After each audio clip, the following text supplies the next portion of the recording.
नमस्कार दोस्तों, आप सभी का स्टडी डिलेट चैनल पर एक बार फिर से हार्दिक स्वागत है।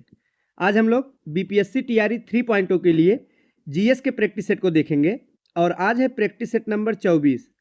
साथियों, जीएस के अंतर्गत हम लोग इंडियन नेशनल मूवमेंट यानी कि भारतीय राष्ट्रीय आंदोलन से संबंधित महत्वपूर्ण प्रश्नों का प्रैक्टिस कर रहे हैं और आज हम शुरुआत करेंगे चौरी चौरा कांड और गांधी जी की दांडी यात्रा इरविन समझौता से संबंधित एक सुमेल करने के लिए प्रश्न दिया गया है। पूछा गया कि निम्नलिखित में से कौन सा एक सही सुमेलित नहीं है। तो आइए देखते हैं कौन सी एक घटना है जो कि सही सुमेलित नहीं यानी कि गलत उसकी तिथि दी गई है। तो ऑप्शन नंबर ए है चौरी चौरा कांड 1920 दिया गया, यही वाला हमारा गलत हो जाएगा। इस प्रश्न का सही जवाब होगा ऑप्शन नंबर ए। ये जो है सही सुमेलित नहीं है। क्यों नहीं है? क्योंकि चौरी चौरा जो कांड है ये 1922 में ये घटित होती है। ये जो घटना है गोरखपुर के निकट एक चौरी चौरा जगह है, वहां पर 1922 में चौरी चौरा कांड हुआ था। तो पहला वाला ही इस प्रश्न का सही जवाब होगा ऑप्शन नंबर ए। आप लोग व्याख्या में भी देख सकते हैं चौरी चौरा कांड 4 फरवरी 1922 पूरा डेट है को गोरखपुर के चौरी चौरा नामक गांव में हुआ था। एक प्रश्न ये भी बनता है कि चौरी चौरा कहाँ पे है, तो आप लोग ध्यान देंगे गोरखपुर में स्थित है। गांधी जी की दांडी यात्रा की अगर बात की जाए तो 78 समर्थकों के साथ 12 मार्च 1930 को साबरमती आश्रम से यात्रा की उन्होंने शुरुआत की। तो साथियों कब किया? 12 मार्च 1930 में। और 6 अप्रैल 1930 को दांडी पहुंचकर वहां पर नमक बनाकर नमक कानून को उन्होंने तोड़ा था। दो और घटनाएं दी गई थी। गांधी इरविन समझौता तो ये 5 मार्च 1931 में हुई और पूना पैक्ट की बात की जाए 24 सितंबर 1932। तो इस प्रकार साथियों सही जवाब है ऑप्शन नंबर ए। अब हम बढ़ते हैं अगले प्रश्न की तरफ। नेक्स्ट है कि इनमें से कौन काकोरी ट्रेन डकैती कांड से संबंधित नहीं थे। तो 1925 की घटना है काकोरी ट्रेन डकैती कांड, जिसे अब काकोरी ट्रेन एक्शन के नाम से जानते हैं। तो इनमें कौन शामिल नहीं थे? दिए गए विकल्पों में सुखदेव शामिल नहीं थे। कौन साथियों? सुखदेव।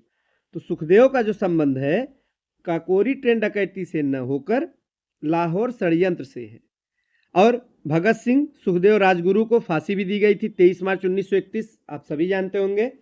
अब बात की जाए काकोरी ट्रेन डकैती की घटना तो 9 अगस्त 1925 पूरा डेट क्या है? 9 अगस्त 1925 में हिंदुस्तान रिपब्लिकन एसोसिएशन जो संस्था है इसके क्रांतिकारियों द्वारा ये घटित की गई, जिसमें राम प्रसाद बिस्मिल, अशफाक उल्ला खां, रोशन सिंह और राजेंद्र लाहिड़ी समेत 10 क्रांतिकारी शामिल थे। नेक्स्ट है फणींद्र नाथ घोष, जिसकी गवाही से भगत सिंह, सुखदेव और राजगुरु की फांसी हुई थी, की हत्या किसने की थी? साथियों सही जवाब क्या होगा? तो ऑप्शन नंबर बी हमारा ठीक जवाब होगा, बैकुंठ शुक्ला। तो साथियों बैकुंठ शुक्ला जो है इन्होंने हत्या की थी। नेक्स्ट है कौमिला की 2 स्कूली लड़कियों शांति घोष और सुनीत चौधरी ने जिलाधीश की गोली मारकर हत्या कब की थी? ये जो घटना है ये दिसंबर 1931 की घटना है साथियों। ऑप्शन नंबर सी हमारा ठीक जवाब होगा। और अगला प्रश्न है कि लखनऊ और सहारनपुर के बीच में चलने वाली नंबर 8 डाउन रेलगाड़ी को 9 अगस्त 1925 को किस जगह पर रोककर लूटा गया था? तो वही प्रश्न है, काकोरी ट्रेन डकैती के बारे में पूछा गया है। तो उस जगह का नाम ही था काकोरी।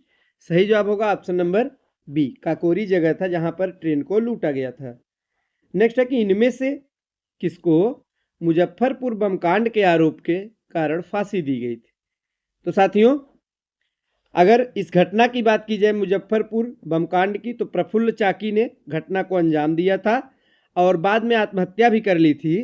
अब फांसी पर किसे चढ़ा गया था? खुदीराम बोस को। विकल्प में नहीं है तो उपयुक्त में से कोई नहीं सही जवाब होगा।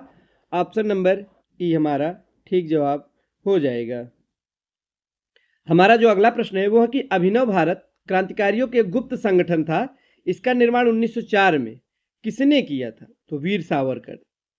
जहां भी आपको अभिनव भारत के बारे में पूछा जाए तो वीर सावरकर का नाम याद होना चाहिए। 1904 ईस्वी में वीर सावरकर जी द्वारा अभिनव भारत नामक एक संगठन जो कि क्रांतिकारी संगठन था इसका गठन किया गया। चलिए देखते हैं अगला प्रश्न क्या है। तो जो नेक्स्ट है वो है कि मैडम कामा ने, इनका पूरा नाम है मैडम भीकाजी कामा, इन्होंने भारत की त्रिरंगी स्वतंत्रता ध्वज को कहाँ पे फहराया था? तो कहाँ पे? स्टुटगार्ट में। कहाँ साथियों? स्टुटगार्ट में इन्होंने जो स्वतंत्रता ध्वज है उसे फहराया था। ऑप्शन नंबर सी हमारा ठीक जवाब होगा। ये भारतीय मूल की महिला पारसी नागरिक थी। साथियों, इन्हें भारतीय क्रांति की जननी भी कहा जाता है। नेक्स्ट है प्रसिद्ध गीत सरफरोशी की तमन्ना अब हमारे दिल में है, इसके रचयिता कौन है? तो साथियों, इसके रचनाकार हैं बिस्मिल अजीमा बादी। तो विकल्प में नहीं है, ऑप्शन नंबर ई हमारा ठीक जवाब होगा। इसके रचयिता तो राम प्रसाद बिस्मिल। साथियों, इन्होंने ये जो कविता है इसे अदालत में पढ़ी थी। राम प्रसाद बिस्मिल के द्वारा पढ़ा गया था। रचनाकार थे बिस्मिल अजीमाबादी।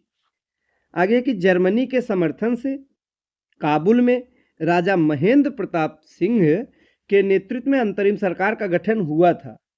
तो किस आंदोलन के दौरान हुआ था हमें बताना। तो गदर आंदोलन। कौन सा आंदोलन? गदर आंदोलन। हमारा जो अगला प्रश्न है वो है कि 1906 में लंदन में अभिनव भारत सोसाइटी की स्थापना किसने की थी? तो Vinayak Damodar Savarkar. Option number A हमारा ठीक जवाब होगा। विनायक दामोदर सावरकर यानी वीडी सावरकर ने। चलिए देखते हैं अगला प्रश्न क्या है। नेक्स्ट है कि हरदयाल, बाबा हरनाम सिंह टुडिलाट, बाबा सोहन सिंह भाकना और गुरदीत सिंह ये जुड़े हुए थे किस आंदोलन से? तो ये सभी जो है एक आंदोलन है गदर आंदोलन, इसी से जुड़े हुए थे। नेक्स्ट है कि किस वर्ष हिंदुस्तान रिपब्लिकन एसोसिएशन की स्थापना हुई? 1924 में। ध्यान देंगे साथियों, 1924 में हिंदुस्तान रिपब्लिकन एसोसिएशन की स्थापना होती है। अगला प्रश्न है गदर पार्टी की स्थापना कब हुई? तो गदर पार्टी की स्थापना की बात की जाए तो 1913 सन है जिस सन में गदर पार्टी की स्थापना होती है। 1923 से लेकर 28 ईस्वी के काल में भारतीय राजनीति में क्रांतिकारी कार्यविधि की पुनरावृत्ति का कारण क्या था? तो इसका जो कारण था गांधी जी द्वारा असहयोग आंदोलन का स्थगन। तो आप सभी जानते होंगे गांधी जी द्वारा 1920 में असहयोग आंदोलन की शुरुआत की जाती है, किंतु 2 साल बाद यानी 1922 में जब चौरी चौरा की घटना होती है तो गांधी जी के द्वारा असहयोग आंदोलन को स्थगित कर दिया जाता है, यानी कि वापस ले लेते हैं आंदोलन को, रद्द कर देते हैं, जिसके कारण ये घटनाएं होती हैं। हमारा अगला प्रश्न साथियों कि हिंदुस्तान सोशलिस्ट रिपब्लिकन आर्मी के संस्थापक नेताओं में से एक थे, तो भगत सिंह थे। कौन थे? Bhagat Singh. Option number B हमारा सही जवाब होगा। लंदन में जनरल डायर को किसने गोली मारी थी? तो जनरल डायर को लंदन में जाकर गोली जो मारा गया था उधम सिंह द्वारा मारा गया। किसने मारी थी? उधम सिंह ने गोली मारी थी। ऑप्शन नंबर डी हमारा ठीक जवाब होगा। 1940 ईस्वी की घटना है। 13 मार्च 1940 उधम सिंह ने जनरल डायर की हत्या कर दी। कहाँ पे? लंदन में। और उधम सिंह ये गदर आंदोलन के एक कार्यकर्ता थे।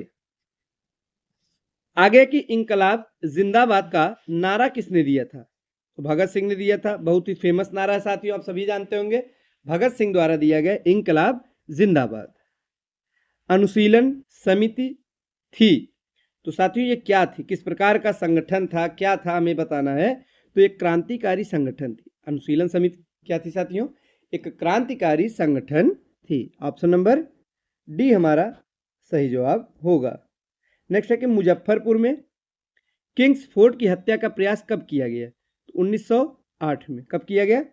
1908 में प्रफुल्ल चाकी और खुदीराम बोस ने किया था। आगे शेरे पंजाब के नाम से इनमें से कौन मशहूर है? महत्वपूर्ण प्रश्न है। शेरे पंजाब, इसके नाम से लाला लाजपत राय को जाना जाता है। कौन मशहूर है? लाला लाजपत राय हैं, जिन्हें शेरे पंजाब के नाम से भी जानते हैं। करजन वायली की हत्या के आरोप में किसे मृत्युदंड दिया गया? तो मदन लाल ढींगरा को। किसे साथियों? करजन वायली की हत्या के आरोप में मृत्युदंड जो मिला था वो मदन लाल ढींगरा को मिला था। आगे है बिहार स्पेशल का प्रश्न है कि पटना में 1913 में अनुशीलन समिति की एक शाखा की स्थापना किसने की थी? तो सचिंद्र नाथ सान्याल ने। ये पटना की बात की जा रही है, यानी कि बिहार स्पेशल जीके जीएस है। और अनुशीलन समिति की एक शाखा थी, इसकी स्थापना सचिंद्र नाथ सान्याल के द्वारा किया गया था। आगे है सरकार के विरोध में असेंबली में बम फेंकने के समय भगत सिंह की उम्र क्या थी? तो जिस समय सरकार के विरोध में असेंबली में भगत सिंह ने बम फेंका था साथियों, उस समय उनकी जो उम्र थी 21 साल से थोड़ी सी ज़्यादा थी। ऑप्शन नंबर बी हमारा ठीक जवाब होगा, 21 साल से थोड़ा ज़्यादा।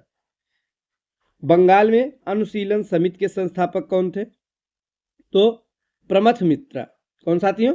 प्रमथ मित्रा जो है ये अनुशीलन समिति के संस्थापक थे। ऑप्शन नंबर ए हमारा सही जवाब होगा।